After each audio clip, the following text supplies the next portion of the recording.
That's all you have to do. Okay, we're live. Okay. Welcome everybody. Senator Craig's okay here. I ask everyone if they can please mute yourselves. No, I think I'm good. Sure. Okay. I'll be right Will, here. if you can mute yourself. And I appreciate everybody's patience. We're going to just wait a few more minutes, just waiting for a few more members of Budget and Taxation to come on. So we'll get started in about a minute. The talk she's giving is about the Toluid Civil War, which is basically like an internal like sectional conflict among the empire that resulted. Yes. You need to mute yourself. Thank you. Okay. Welcome everybody to the Senate Budget and Taxation Sports Betting Workgroup. Again, apologize for keeping you waiting. We appreciate your input is very valuable. We were in bill hearings, so we had about 20 bills in budget and taxation. And as soon as those concluded, Chair Gazzoni immediately made sure that all the members of the work group were on here. So I introduced all the members of the work group last week. Again, I remind everybody to keep yourself muted, and just a few reminders before we get started. This is not a public hearing. There's no bills in front of us. What we're doing is we're just trying to get a sense of sort of where the Senate is going to be going with this sports betting bill. As I said last week, wish we could all be together personally, but we're making the most out of where we are with COVID. Just a brief reminder, last week we went over the former Senate Bill 4. We also spoke briefly about House Bill 940. I would just remind everybody that if you have any questions or wanted to add anything when we get to sort of a discussion, please utilize the reactions feature and utilize the raise hand icon. If for some reason you're having difficulty you don't have the raise hand feature, use one of the other symbols, except the crying one, and or you utilize the chat feature and notify staff that you have a question, and I will definitely call on you. I just wanted to briefly kind of run through the show today. We're not going to keep you that long. We're going to have another follow-up meeting soon, so I know your time is valuable. We're going to hear right after I go through this, from the Attorney General's office. We're also going to be following up on what you all asked about, sort of the state by state comparison and sports betting trends. So I'm going to go ahead and introduce Zanita Hurley, who will, if we're all trying to do the internet and connectivity, can you make sure that Ms. Hurley gets back into the Zoom call? She was inadvertently knocked out and she's in the waiting room right now. So if you can let her back in, I'd appreciate it. And while you're doing that, I just wanted to let you know that the Attorney General's office, Zanita Hurley, is the Chief Counsel for Civil Rights in the Attorney General's office. We're very grateful that she is she's joining us. She's just going to be giving us a 1,000,000-foot overview of sort of the constitutional boundaries that we need to adhere to when it comes to inclusion of minority businesses and other interested parties. If you have any questions, I would say, we take it offline, because she's not here to give legal opinions. She's just here to give us sort of the constitutional overview and how we can, what the boundaries are for us to pursue this. She's also joined by Cheryl Brown Whitfield, counsel of the Maryland Department of Transportation. As you know, they also conducted the diversity study in October. So with that, welcome, Ms. Hurley. Thank you so much for your time. We appreciate it. Please, the floor is yours. Thank you. Good afternoon. My name again, Zanita Hurley, Chief Counsel for Civil Rights in the Office of the Attorney General. We're honored to be here this afternoon. I'm here with my colleague, Cheryl Brown Whitfield. And today we are going to talk about the constitutional parameters that govern remedial measures that assist minority and women-owned businesses. And because of Cheryl's because it shows responsibility in advising the state's Minority Business Enterprise Program, I'm actually going to let her start us off this afternoon. And then I will follow to give a few examples of sort of how we have implemented those remedial measures on a number of different industries in the state. Ms. Whitfield, please. Thank you. I'll dive right in, and I'll try to not make this sound too much like a legal lecture like I had to sit through in law school. When we talk about constitutional law that governs programs to help minority and women businesses, those programs are generally referred to as race and gender conscious programs. And we start our analysis with the Supreme Court decision in City of Richmond versus Croson. And no, I'm not going to sit here and go through that case with you. I'm not going to go into all of the complex and evolving intricacies of the law. I'll simply say that as a result of Croson and subsequent court decisions regarding race and gender conscious programs, that the Supreme Court has developed very specific tests for determining whether or not a program that you've initiated is constitutional. So the test for a gender conscious program is a heightened or intermediate scrutiny. And what that means is that the program has to be substantially related to achieving important government objectives. The highest level of scrutiny, however, is applied to race conscious programs. And those programs have to meet what we refer to as strict scrutiny. And this means that if Maryland enacts or reauthorizes a program that has any race conscious elements, it has to meet two requirements. And I'm going to focus on that compelling interest and the requirements for compelling interest because presumably you're looking at both gender and race-based. And so if you meet the highest level of scrutiny, then you've addressed the intermediate scrutiny as well. So the first part of this is that the state has to have a compelling government interest. That's the first prong of strict scrutiny. A compelling interest is the need to remedy the effects of past or present business discrimination, and that's documented in a disparity study. And it also can include other data, reports, and testimony that's put before the government entity in addition to a disparity study. The second part of this two-part analysis is the government has to narrowly tailor the program to achieve that interest.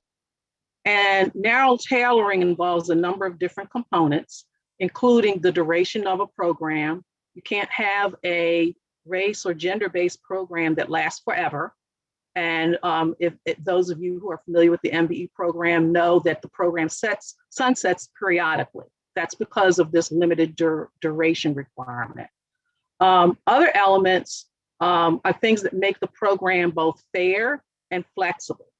And again, if you're familiar with the MBE program, you'll know that we can't have just one goal that's applied to every contract.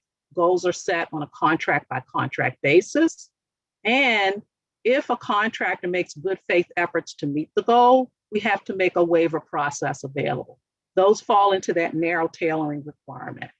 Another requirement is the consideration of race neutral alternatives. The Constitution dictates that you shouldn't just automatically go out and institute remedial measures. You do have to look at ways to address the problems in what's referred to as a race neutral alternative. I know a lot of people have heard the term disparity study, but probably a lot of people don't really know exactly what it is or what it entails. So a disparity study is a type of analysis that's performed to determine whether there's adequate evidence of discrimination. Remember, I said compelling interest usually is to remedy discrimination. Well, the study provides that evidence.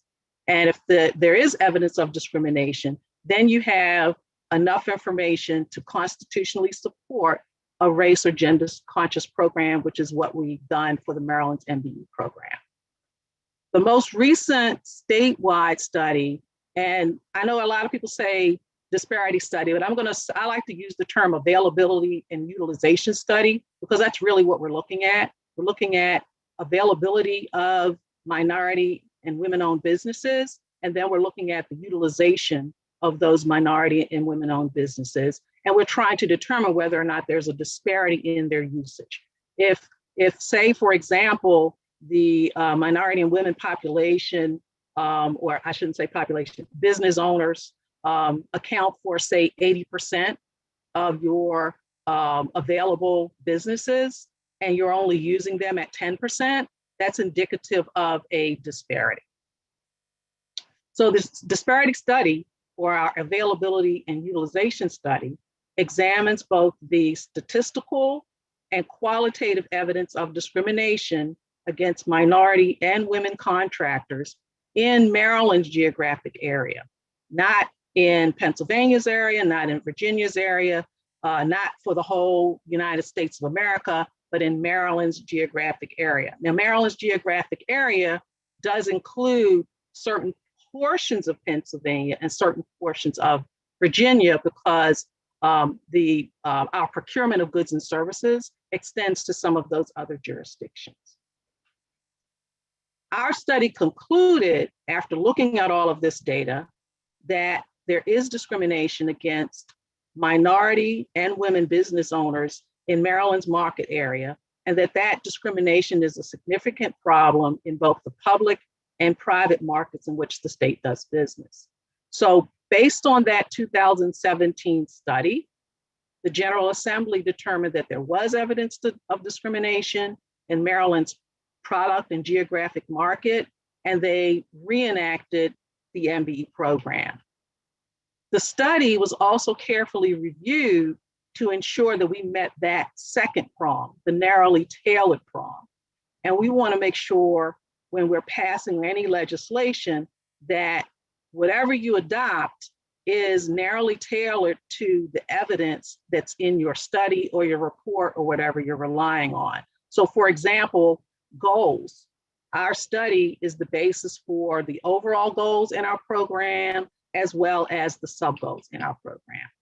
So what I'll do now is I'll turn it back over to Zanita. She'll talk about ways in which the state has sought to expand the application of the MBE program, as well as assist the minorities and women business owners in their efforts to participate in emerging industries. So as a reminder, I'm talking about the MBE program and for how that relates to procurement, state procurement. Zanita will talk about these other industries outside of state procurement.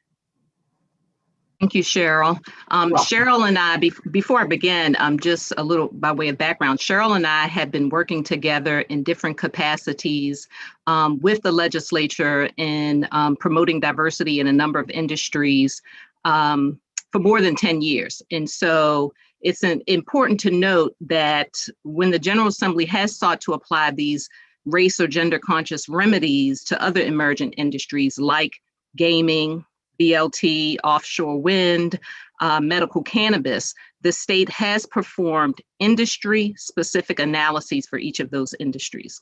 And then once those analyses are completed, the General Assembly has generally taken two different approaches.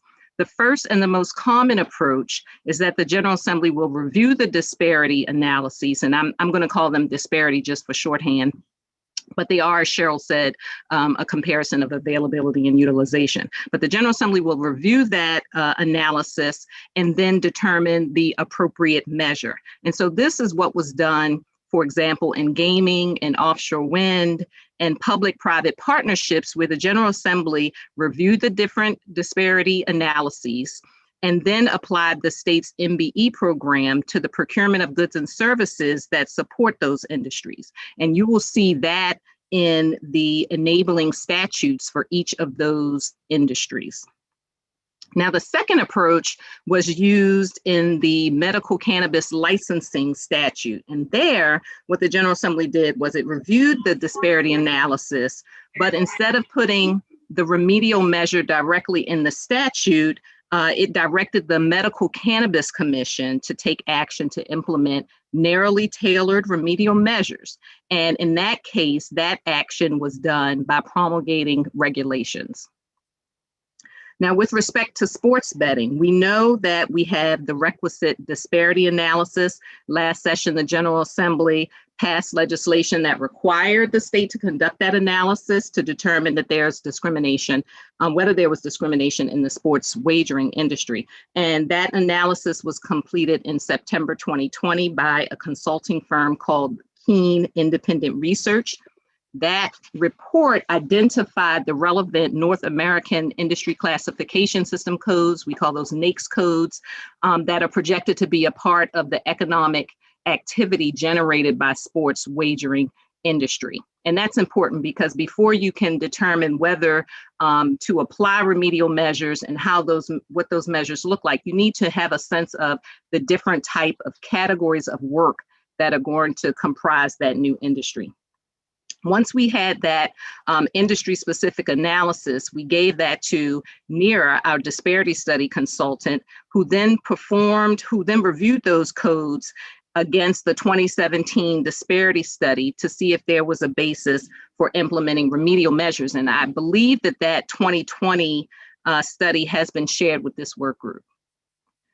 So the next step really is for the state to do a deep dive into that October 2020 NERA report to determine two things. One, whether the state can actually implement remedial measures, and that is the compelling interests that Cheryl was talking about. The second thing, of course, is then what types of remedial measures can the state implement that would be narrowly tailored to the data that's in the report. Now, I understand that you all have, or at least Senator Zucker has asked a representative from MDOT to come and discuss the findings of the NERA report. And I hopefully you have heard back, but we do agree that that is an appropriate next step as you go about this process, particularly in terms of looking closely at the sports wagering industry. If you haven't already done this as well, you should consider inviting representatives from the Medical Cannabis Commission to come and talk about the remedial measures that they developed as part of their regulations.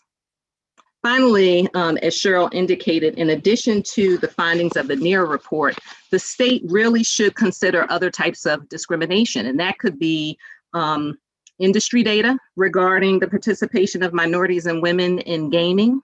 It could be testimony given before other prior legislative hearings, upcoming legislative hearings from minority and women-owned business regarding the discrimination that they face and the need for remedial measures.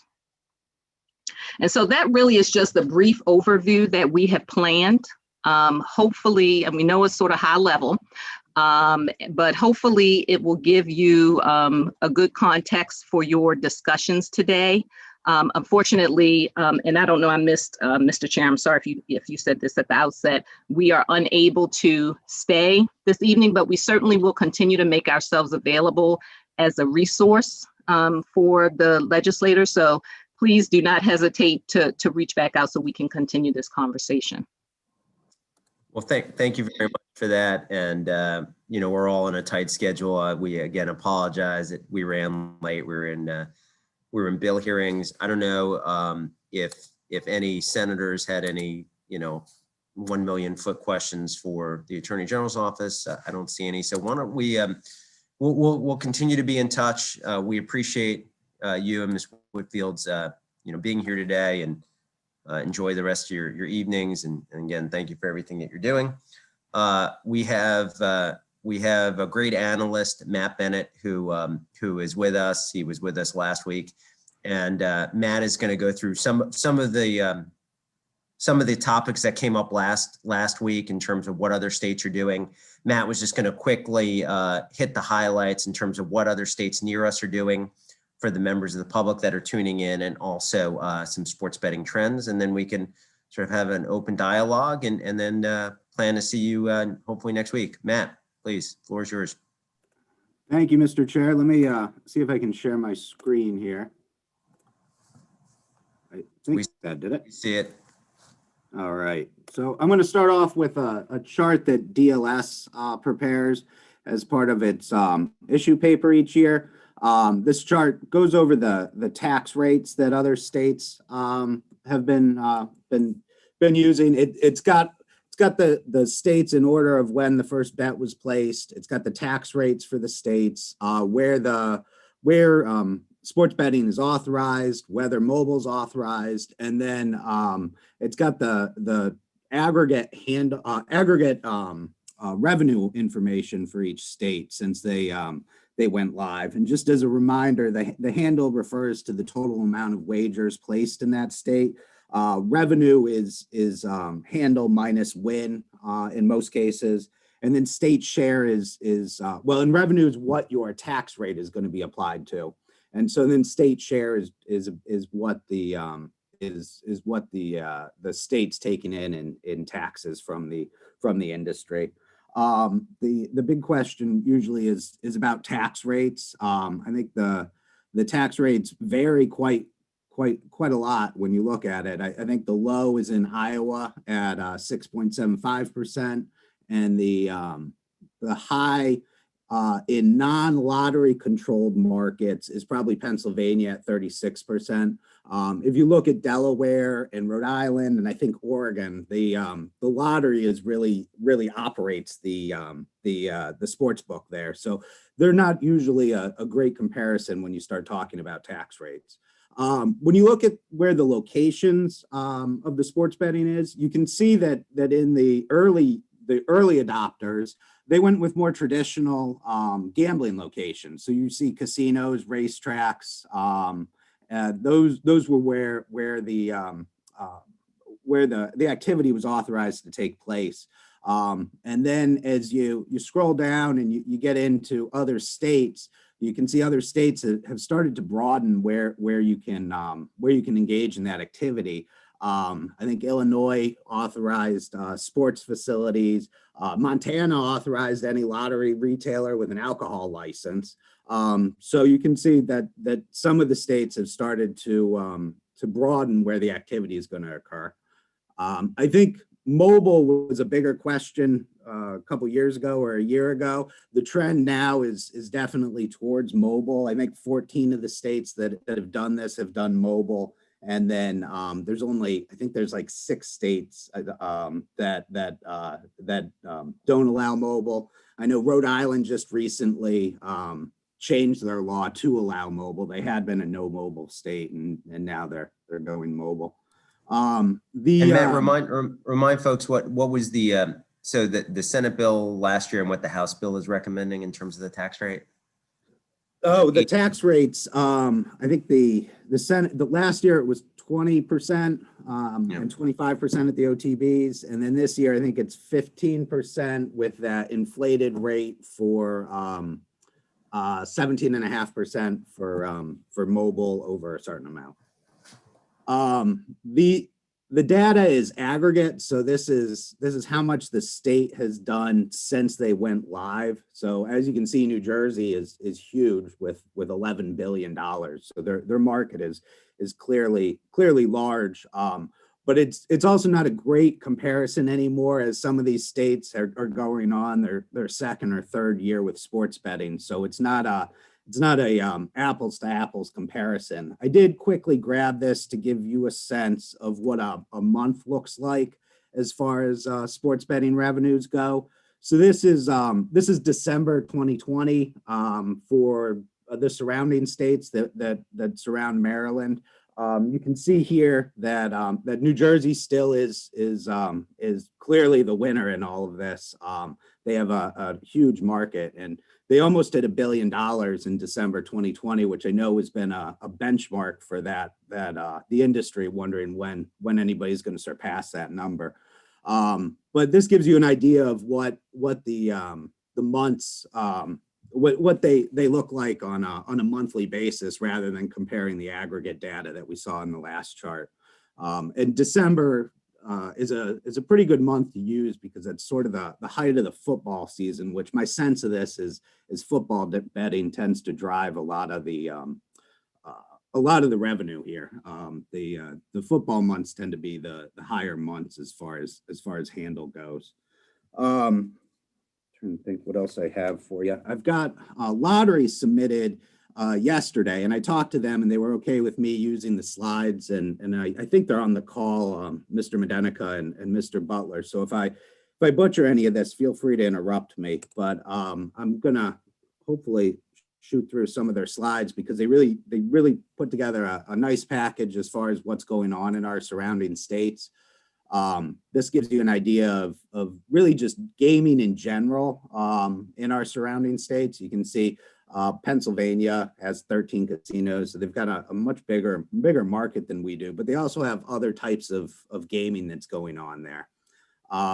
Delaware's got 3 casinos, so it's a much smaller market than us.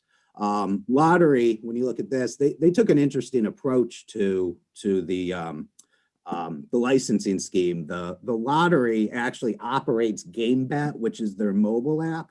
And then they have other land-based operators, but the mobile app is being run just by lottery. I mean, they contract it out to a contractor, but it's being run by lottery, and lottery really acts as the sports book there. Virginia has just recently gone live with online lottery games, but they have, as part of their legislation that they enacted that authorized sports betting, identified 5 potential casino locations. So I think they're in the process of, I think I read today that Bally's put in a proposal for Richmond. So they're in the process of picking where they're going to have brick and mortar casinos within the state. So that process seems to be moving along in Virginia. And so there's information on what's going on in other states. I know there had been a question about where the market is and what's going on. The next slide, I think lottery's intention here was you can look at New Jersey's revenue, and you can really see that the whole market is in, or the revenue is in online betting. I mean, this shows you that 85% of the money that's being bet is being done online. So it shows you what a small segment the land-based betting really is in the overall picture. This slide, I think, speaks for itself. It shows you the operators or the players in the industry, and you can see that almost 70% of the industry right now is being dominated by DraftKings and FanDuel. I would note that this is just taking into consideration these 7 states down here. But I have a feeling that this translates well into most other states that aren't a lottery-based operation. Matt, is there any other highlights you want to hit? Because I wanted to try to just get into some of the conversation. Sure. I'll go over what the last couple slides are, and then we'll move on. Sure.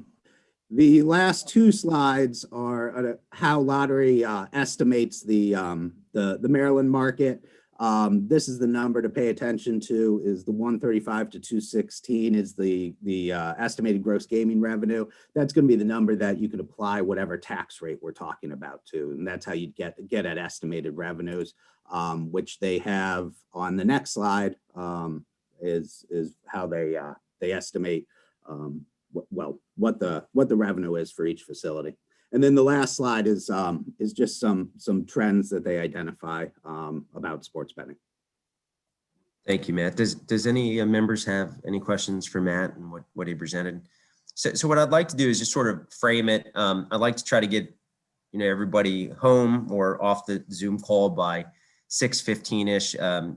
Really appreciate your patience. But I think 2 things that I just wanted to sort of throw out there just so we can discuss. The first is, based on some of Matt's slides, I'd be interested to hear what your thoughts are in terms of the number of skins. That's how many mobile apps people should have.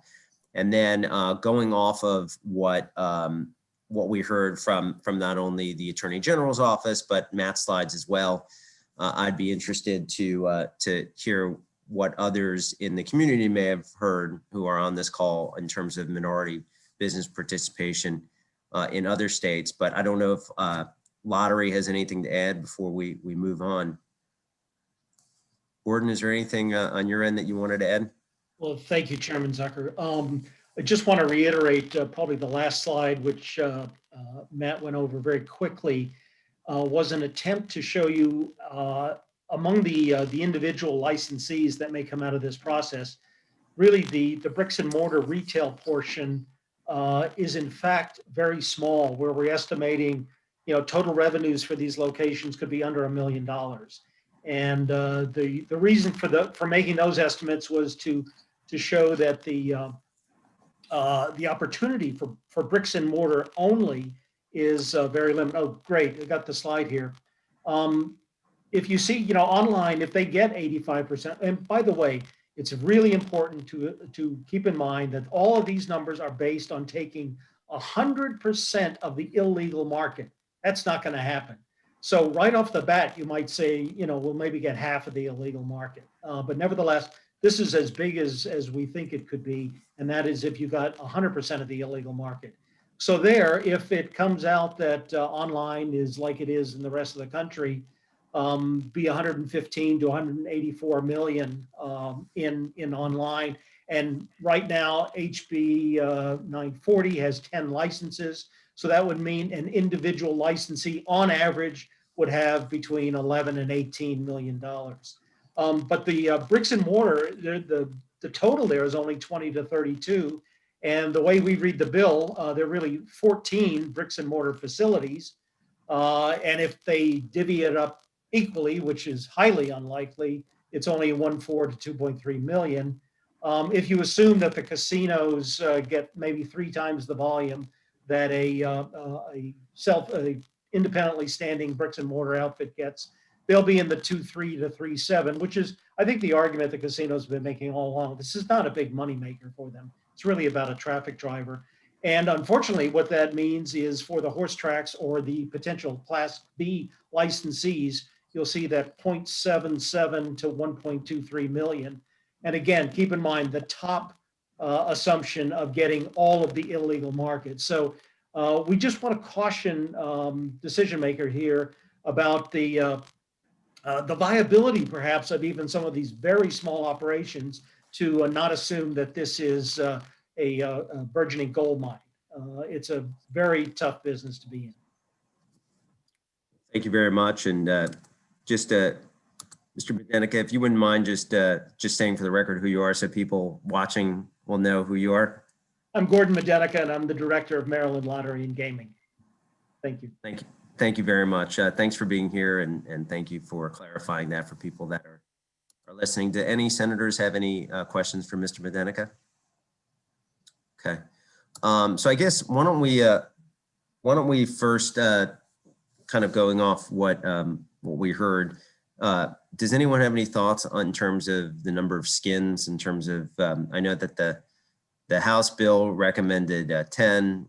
The former Senate bill that we had really was based on the number of licenses that people had. That was the skin. That was the online presence that they were allowed. And what we've seen consistently with other states, and what Matt had highlighted, is that now most of the sports betting is done through an online mobile app. But do any members have any thoughts on the number of skins and limiting the number of skins? And just wanted to kind of gauge if people had any thoughts on that. Is there any member of the public that had any insight that they wanted to share very quickly with the group? Just utilize the raise hand feature, and we can, Mr. Spigner. Hello, Mr. Chairman and members of the committee. Terry Spigner out of Prince George's County. Mr. Chairman, as you are well aware, Maryland is about 45% a minority non-white population, of which 30% of that is African American. And as you're also aware that the casinos generated over $1 billion last year in revenue, actually in 2019, the numbers that we have. And can we get the demographics of those sales, sir? Because we do know that in 2019, Maryland had $629 million, or 30% of the lottery sales came from Baltimore City and Prince George's County out of the 2.1 billion spent. So we know the state generates a considerable amount of tax dollars from the state residents on gambling. Minority communities contribute a disproportionate amount of that, but minority communities do not get a proportionate amount of that money back in their communities. So nor do minorities participate in a meaningful equity position, whether as a minority, majority, or owner, a licensed owner. Likewise, minorities are missing in the executive levels of the positions of these industries. So I guess my statement really is disparity studies, as we just heard, relative to gaming continue to show corrective government action needed to address historical disparities. And if this means that we have to add more licenses and consideration for qualified majority minority owned entities, we would recommend highly that you do that. And if we don't have MBE this particular time around, this is an opportunity for Maryland to do a corrective state action. This opportunity is foreclosed this time around. MBEs will be shut out from now and forever. If we can't do this now, when can we do this to make sure that there is meaningful minority and majority minority licensee ownership in this industry and in any industry that the state is creating by legislative mandate, by legislative fiat? Thank you, sir. Thank you. And I know I made it, I hope I made it as clear as possible last meeting, but I know that we're continuing to add new people into the work group, but nothing will pass out of the state Senate that doesn't include meaningful minority business inclusion. So I'll just say that again, so make it perfectly clear. And part of this is, part of the work group is to try to get a sense of what the best product's going to be, but certainly it'll include meaningful minority business inclusion. Malik Edwards. Just make sure you unmute yourself, and there you go. Thank you, Senator Zucker. Good afternoon. Thank you for the opportunity to speak. And Mr. Edwards, you know what? I don't mean to cut you off. I should have said this. We were kind of rushed starting. If you'd, if anyone speaking, just please say your name and who you're representing, if anybody. So please, Mr. Edwards. Sure. My name is Malik Edwards. I'm co-owner of Bet on Black LLC. It's a Maryland-based company currently applying for MBE certification, but certainly minority owned. I'm one of the owners. I'm the majority owner, and hope to pursue a license, a gaming license, or at least an equity stake in a license. So I'm thankful for you to speak. I'm happy to hear your commitment just now, and that you made at the first working group meeting, that it's the Senate's intent to pass a bill that has meaningful minority participation. I applaud that. I heard you mention, and I heard the representatives from the OAG's office mention the past cannabis bill and the subsequent corrective language in 2018. And I would just like to say that I think that any sports gaming bill should at least start where the corrective language or the corrective action of the cannabis bill that occurred in 2018. And that corrective language that's in the act, in the Cannabis Act, had explicit language requiring any applicant to disclose minority ownership, as well as sort of minority participation, and then gave us a specific directive to the licensing authority to actively seek diversity. So, my position is that any sports gaming law at least include that language. Directly to your question about skins and number of skins, I will say that I know the Senate doesn't have a bill, but I have reviewed the House Bill 940, and sort of just using that as a reference point. I think that's a good start, and structurally, the Class A, Class B, and mobile license structure, I think is probably the best structure that will allow for minority equity ownership via the Class B and or online or mobile licenses. And but to your question about the number of it, currently that bill allows for up to 10 mobile licenses. If you're counting all the casinos and how you count the tracks, there are 7 Class A licenses, and assuming, well, which we all should, that every Class A license is also going to ask for a mobile license, because as the chart showed, the money's in the mobile or online as described there. That leaves 3 mobile skins or mobile licenses for anybody else, which in the mobile is the opportunities for the minority ownership. So I would at least increase the number of skins to match the number of Class A and Class B licenses, right? So that's that. Well, I guess that would not necessarily 15, but 12. If you have 7 Class A's and 5 Class B's, that's 12. So at least all the Class B licenses have the opportunity to pursue the mobile. And then the third sort of recommendation I would make as it relates to House Bill 940 as a starting point is that I think the 10-mile radius exclusion zone, if you will, that is listed in that bill, i.e. that no Class B license can be within 10 miles of a Class A license. I think that's sort of overbroad. If you look at a map, I think the distance of Baltimore City are about 10 miles. So if that were to hold, there could be no Class B license in all of Baltimore City, Southern Baltimore County. And then if you think about Lowell Racetrack and Maryland Live, you got Anne Arundel County, Howard County, Prince George's County. You're pretty much saying there will be no Class B license within any of the large metropolitan areas in the state. So, and I think, I think the House, what they did was they had the 10 mobile apps, if you will, or 10 skins that everyone would bid on, and that was a way, I believe, for them to also address the minority business piece to make sure that minority businesses were included in the mobile app piece as well. But yeah, good. Yeah, and I support that. I think that's a good idea. Thank you. I'm Jason Tochez. Yep. Hi, Senator. This is Jason Toshis with the Score. Thank you. Responding to your question about the number of skins, our suggestion would be to create as competitive a market as possible to produce the largest possible market size and end state revenue. I think it's important to look at not just the total handle and gross gaming revenue in other states, but the regulatory framework that's been implemented in those states of how they're facilitating those handle and GGR numbers. Looking at New Jersey, which I think we all can say has been easily one of the most successful sports betting states. New Jersey allows each casino, there are currently 9 in Atlantic City, and each racetrack, there are 3 throughout the state, to have 3 skin partners, each tethered to those facilities.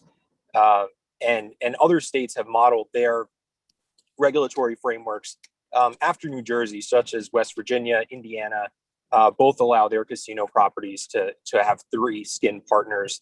And other states have also, I think, recognized the value of competition, like Colorado, a state very similar in size to Maryland, allows up to 33 online sports books. One more example that I want to highlight is Virginia. The state last year authorized only 12 sports betting licenses and subsequently received 25 applications. I think indicating a very strong interest in this space, and now recognizing that the legislature is contemplating legislation to make more licenses available. I think recognizing the revenue opportunity, given the significant level of interest. So, speaking to the Senate bill from last year and the House bill this year, our suggestion would be 3 skins per casino and racetrack and other land-based facilities, or with the House model, I believe that would come out to 24 total sports books for the state of Maryland. I think would be the right approach for revenue reasons, competitive market, consumer protections, and also consumer experience. Thank you very much. Tia Ortiz.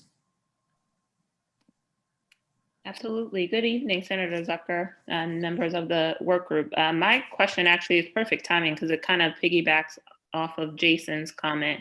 My question is somewhat of a 2-part question. One, the first question is for Mr. Bennett, Matt Bennett. One of the things that I did not notice was the number of licenses issued to these states. I understand the handle and all the other reports, the reported revenue, so on and so forth, but it doesn't really give us a sense of what's been done or what's actually successful in other states without the number of licenses. And it could just be that I missed that information. So if you have it, I'd like to see that if possible, or I can reach out to you at a different time. But I think that would be helpful for the work group to know. And then the second question I have is for Mr. Medenica. My question would be is, is that a lottery report, or is that a report that comes from the operators? Is that a report that was submitted by the casinos in terms of revenues that were generated? Just curious to know where that came from. I think that would also be helpful for the work group. Medenica? Happy to answer that. That is strictly our estimates and forecasts. The assumptions are as stated and are as simple as that. It's just a way to put a order of magnitude on these numbers, because people get very confused when they hear a lot of big numbers. What does it really mean? And so it's just our attempt to show, if you just take it down from some of these enormous national estimates that come from the American Gaming Association, what would that mean for the state of Maryland? And you just break it down according to the economics of the industry, which of course is very well established, especially internationally, and now it's obviously coming to the United States. So they're strictly assumptions based on our understanding of what's going on elsewhere. Thank you. Thank you. Tony Jones. Good afternoon, Senator. Thanks again for having us on. I'm going to piggyback some of the comments heard earlier concerning multiple skins and mobile licensing. I represent the Riverboat. We're an MBE. We're minority, African-American owned, minority equity owner in the Riverboat, as we've talked about some time ago. The Riverboat in its 70-year history has been destroyed twice and rebuilt twice. My concern with that brick and mortar license in and of itself is not a very viable opportunity for us going forward.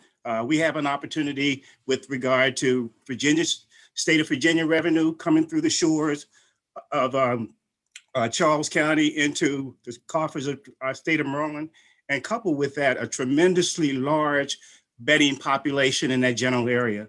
So for us, it's imperative to be provided an even and equitable opportunity to obtain a mobile license. Multiple skins, I think, as you've heard from several other speakers, is the way to go, but it is absolutely essential for us. Thank you. Thank you. John Pappas, welcome. Just make sure you take yourself off mute. There you go. Thank you. Thank you, Senator, and thank you, everyone. I'll be very brief, and I just want to just touch on some of the points that were made and maybe add a little bit of data behind it. When we're talking about multiple skins, I don't know if you guys as policymakers should be looking at it as what is the right number.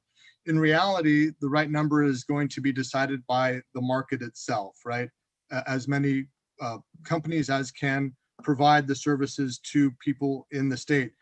From a policy standpoint, restricting skins is not a good policy, because not only do you limit the size of the market, potential size of the market, but you're also limiting the opportunity for upfront revenue for the state. So depending on what licensing fees are, if you have 10 skins, that's only going to be a certain amount of licenses. But if you have 20 skins, you're already doubling the amount of upfront revenue the state is going to receive from mobile betting. So we would certainly advocate for as large of a market as makes sense. And by comparison, if we look at New Jersey, in 2008, when they launched, they had 8 competitors for sports books, and they produced in 2 months, this is looking at October and September, they produced $35.6 million, resulting in $2.8 million for the state.